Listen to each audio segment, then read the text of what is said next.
The call came while I was sitting in a quiet airport lounge in Boston, my laptop open, boarding pass tucked neatly beside it. I almost didn't answer.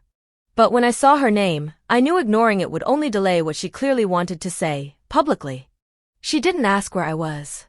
She didn't ask how work was going. She went straight for it, her voice sharp, confident, loud enough that the man across from me glanced up. "I took the money from your trust fund," she said casually, like she was announcing a grocery purchase. "I gave it to your stepsister. She deserves it more than you." I said nothing at first. She filled the silence herself. "You've always been too independent. Too cold. Family money should go to someone who actually needs it." I looked around. People were listening now. I smiled, lowered my voice, and replied calmly, "Thank you for telling me." The line went quiet. She thought the conversation was over. It wasn't. "Before I tell you what happened next, let me ask you something. What would you do if the person meant to protect your future admitted, out loud, that they had taken it from you? Not in secret. Not by mistake. But with pride. My name is Evelyn Carter. I was raised to stay quiet, be grateful, and never question family decisions. And for a long time, I did exactly that.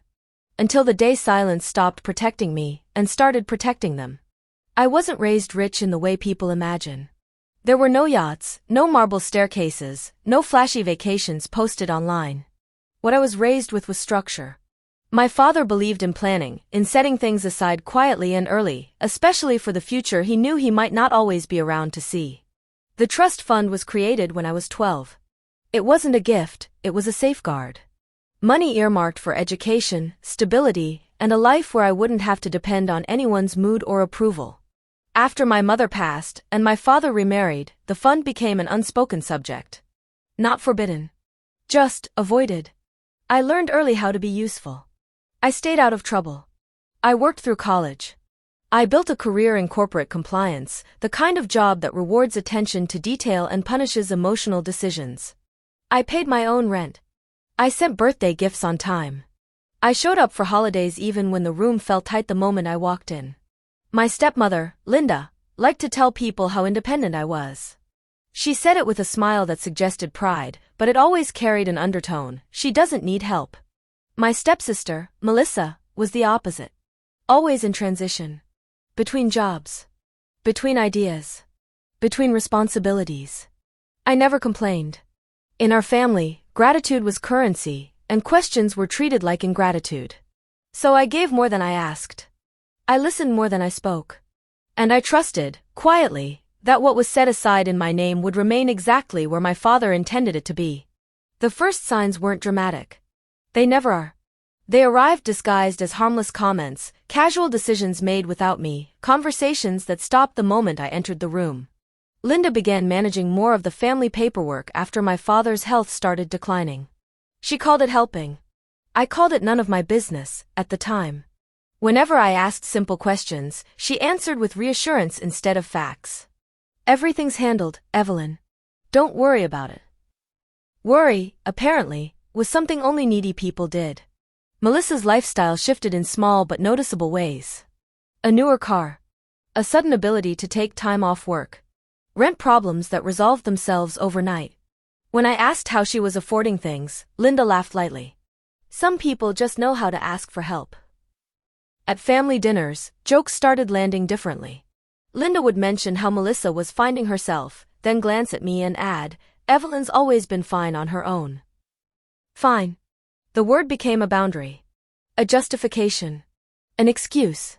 I noticed documents moving, files no longer where I remembered them. A banker's name mentioned once, then never again. Emails that went unanswered unless they were about holidays or appearances. No one else seemed bothered. Or maybe they were, but silence felt safer than challenging Linda's authority. I told myself I was being paranoid. I had work. I had my own life. Families get complicated after loss. Still, something felt off, not loud enough to confront, not clear enough to prove. Just a quiet awareness forming in the background, waiting for a moment when it could no longer be ignored. That moment came on a Tuesday afternoon, in an airport lounge, with my stepmother's voice echoing louder than it should have. After the call, Linda didn't avoid me. She did the opposite. She leaned into it, as if confidence could replace legality. Within hours, she'd told relatives her version of the story, how she'd made a hard but necessary decision while I was too busy with work to care about family. I heard about it through polite messages. Your stepmom mentioned some changes. Hope you understand where she's coming from. No one asked if it was true. They assumed it was settled. When I returned home, Linda acted generous. She invited me to dinner, poured wine, and spoke slowly, the way people do when they believe they're educating someone inferior. You've done well for yourself, she said. You don't need that money. Melissa does. I didn't raise my voice.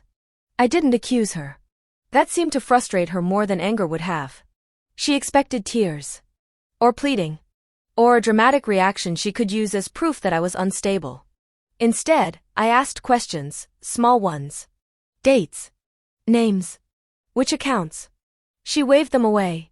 Trust me, she said, smiling. Your father would have wanted this. She began excluding me openly. Family gatherings were planned last minute. Group chats went quiet whenever I spoke. Melissa stopped meeting my eyes entirely, as if guilt were contagious. What Linda didn't realize was that dismissal works both ways. While she mistook my calm for weakness, I was listening. Watching how easily she contradicted herself. Noting which relatives repeated her words exactly, and which changed details without realizing it. Silence gave her space to grow bolder.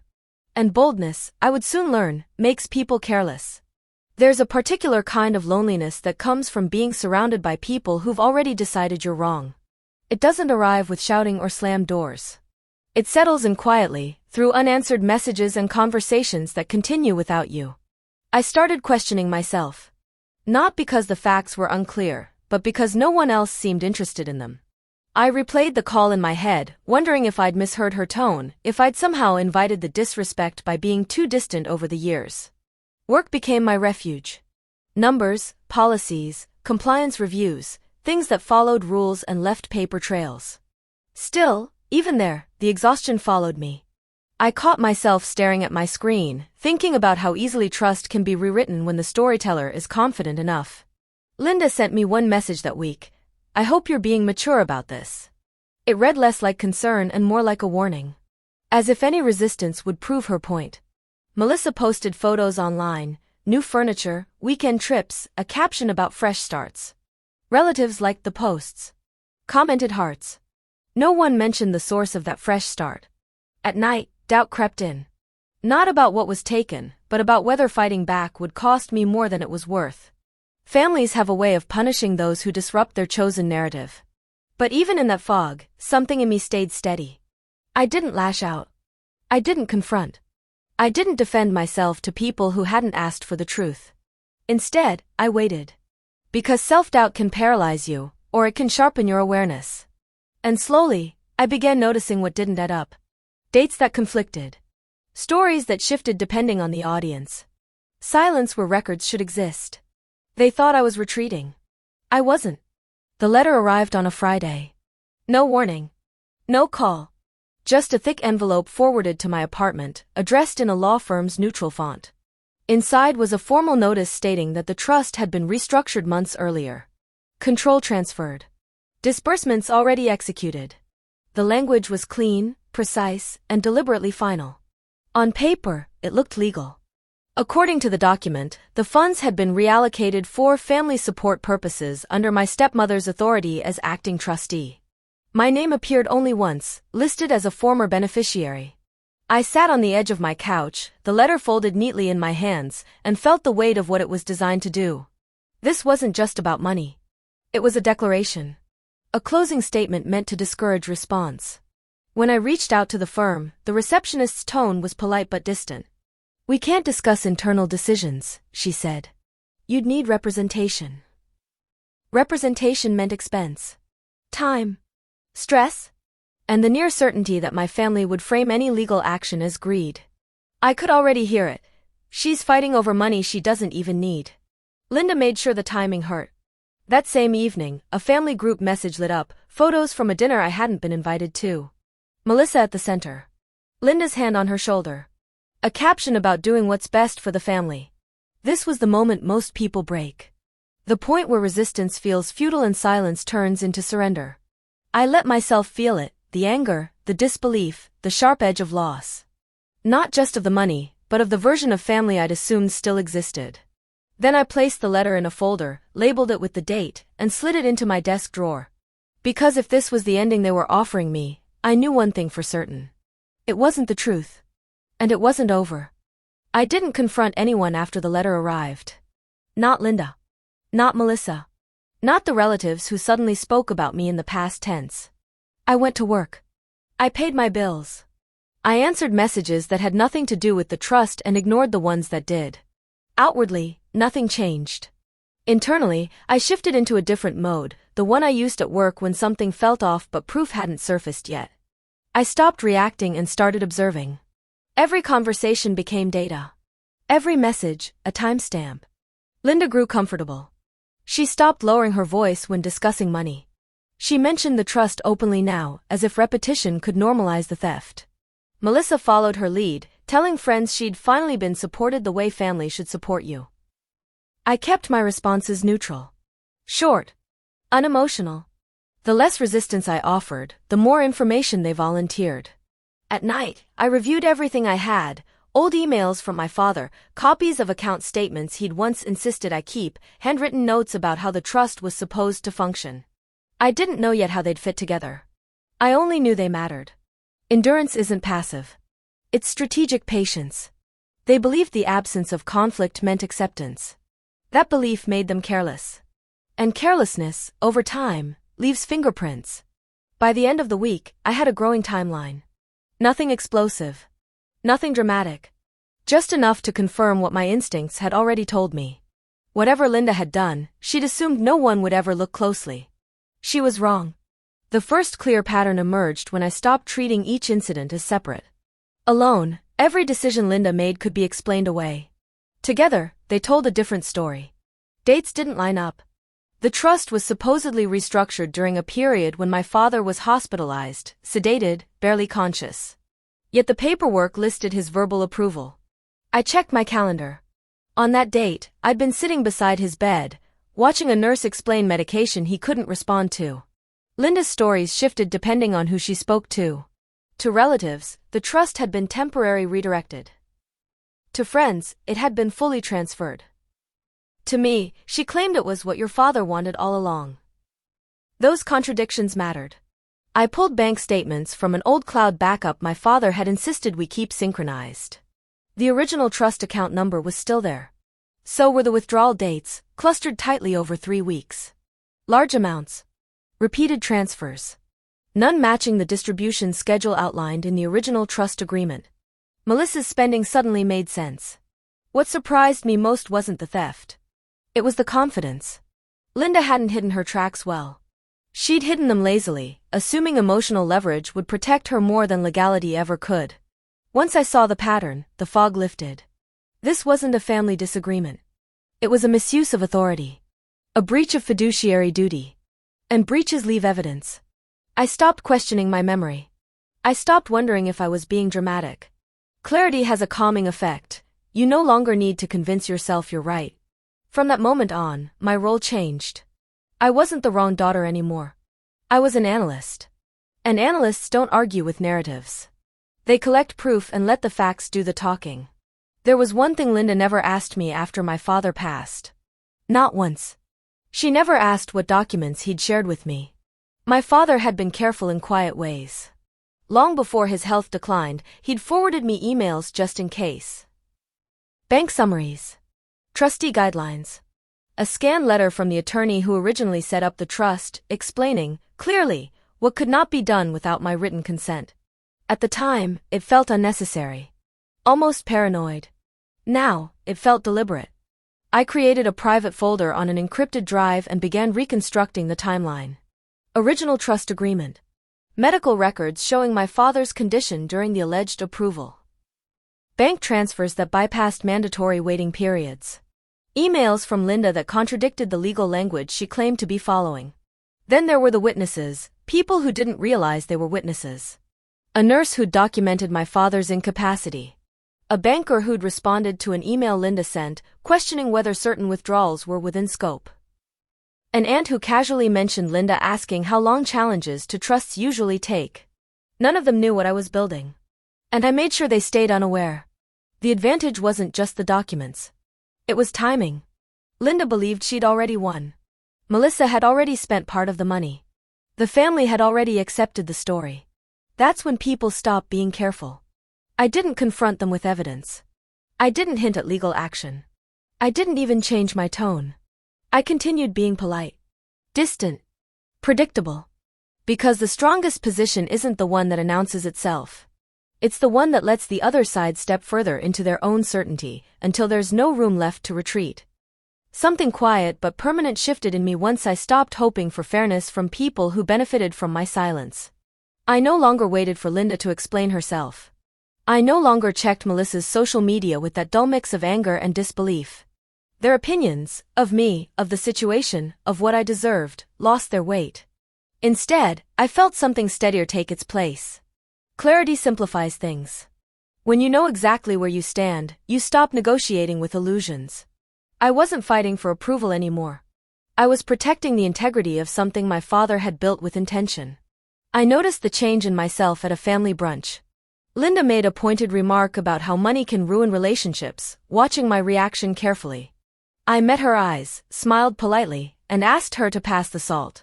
She blinked, just once, caught off guard by my composure. For the first time, she looked uncertain. That moment mattered.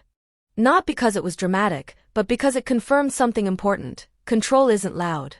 It's the absence of reaction where one is expected. I stopped rehearsing conversations in my head. Stopped imagining explanations that would make them understand. Understanding was no longer the goal. Preparation was. At work, I moved with the same calm precision I always had. At home, I organized files, cross-referenced dates, and drafted notes I never sent. Every step grounded me further in reality.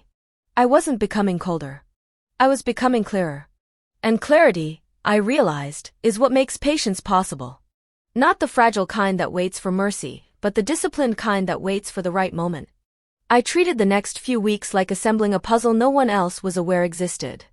Every email, every transaction, every offhand comment became a piece. I mapped them meticulously, connecting Linda's statements with bank records and legal documents. Each discrepancy highlighted her overconfidence. Melissa, unaware of the scrutiny, continued her spending, posting vacations and new purchases online. Each post, each boast, became a time-stamped reinforcement of the misuse. I archived everything. Screenshots. Copies. Notes. Organized in a way that left no room for misinterpretation.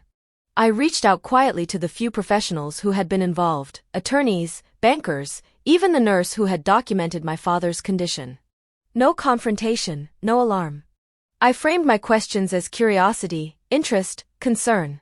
Their answers, given without pressure, became silent witnesses. At home, I kept routines intact. Polite dinners, small talk, laughter at the right moments. Linda believed the calm I displayed was acceptance, even relief. Her arrogance grew.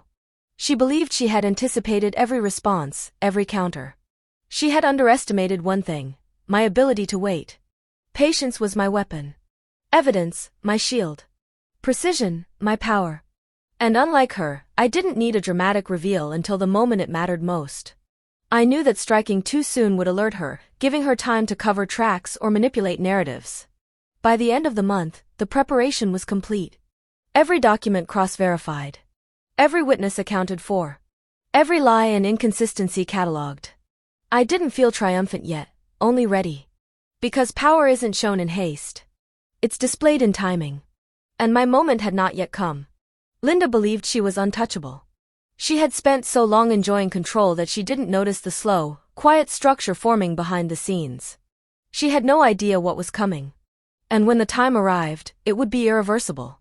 The first family gathering after my careful preparations was at the very same country club where Linda had first flaunted her authority. Polished floors, sparkling chandeliers, and the kind of quiet wealth that smells like entitlement. It was the perfect stage. I arrived with my usual composure, carrying nothing but a small leather folder, just a prop, I thought, for their perception. Linda's smile stretched a little too wide when she saw me, as if she expected submission or at least visible irritation. I offered neither. Just a nod, a polite greeting, and a seat. Melissa lingered nearby, trying to catch my gaze, but I ignored her. My attention was on the room, on the subtle power shifts. Conversations that had once excluded me now pivoted naturally toward me. I let them. Every word, every casual glance, every minor oversight by Linda was being noticed, stored. The waiters came and went, glasses clinked, and the family chatted, unaware of the storm brewing quietly beneath my calm exterior. Every misstep Linda made, from over-explaining trivial details to subtly contradicting herself, added another thread to the fabric I was weaving. I stayed neutral, measured, almost invisible in my calm. No one realized that the quietest person in the room had already orchestrated the reversal of control.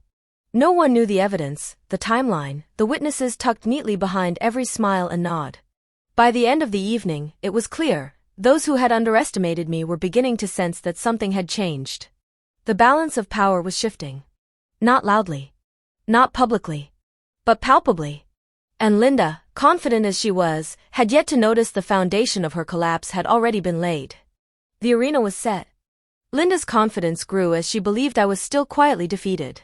She began making bolder statements in front of relatives, boasting about how she'd handled the trust, how Melissa had earned every cent of it.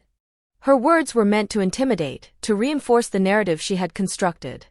She didn't notice the subtle glances I exchanged with a few relatives, ones who had quietly heard pieces of her story unravel over time. I could see the first flickers of doubt forming, tiny cracks in her armor. At dinner, she laughed a little too loudly about Melissa's spending spree. "It's amazing how responsible she's become," she said. I knew she was the one who really deserved the money. Her words were poisonous to her own story. She over-explained, adding unnecessary details that contradicted her previous statements. She assumed that repetition would reinforce belief. Instead, it highlighted inconsistencies. I remained calm, attentive, almost uninterested. But I was recording everything, mentally, meticulously. Every exaggeration, every careless claim, every statement that could be verified against documents, emails, and witness accounts. Linda didn't realize that overconfidence is the precursor to collapse. She believed she had already won. That arrogance made her careless. She spoke freely, not noticing the subtle notes I took, the discreet photographs of statements, the timeline confirmations I quietly referenced. Melissa, sensing the tension, tried to defend her sister, unsuccessfully. She stumbled over facts she had no way of fully verifying. By the end of the evening, Linda's carefully curated image had begun to crack. Her overreach, the need to assert dominance, to validate herself to everyone in the room, exposed the very mismanagement she thought was hidden. Every boast, every careless detail, every self-incriminating statement had been catalogued. And now, finally, the stage was perfectly set for the moment where truth would speak louder than any performance. She believed she controlled the narrative. She didn't. The day I chose to act wasn't dramatic. No shouting. No confrontation. I sent a single, discreet email to the family lawyer and a few key relatives, attaching a meticulously organized folder of documents, bank statements, timestamps, emails, medical records, and a concise summary of Linda's inconsistencies. I copied only those who had the authority to challenge the trust and enforce accountability. The message was short, calm, and factual. Attached are documents regarding the recent trust disbursements. Please review for accuracy and compliance with the original terms set by my father. I didn't send a note to Linda. No accusations. No commentary. Just facts, in black and white. Within hours, the first confirmations came back. Emails from the banker noted discrepancies. The attorney verified the lack of legal authorization for the transfers.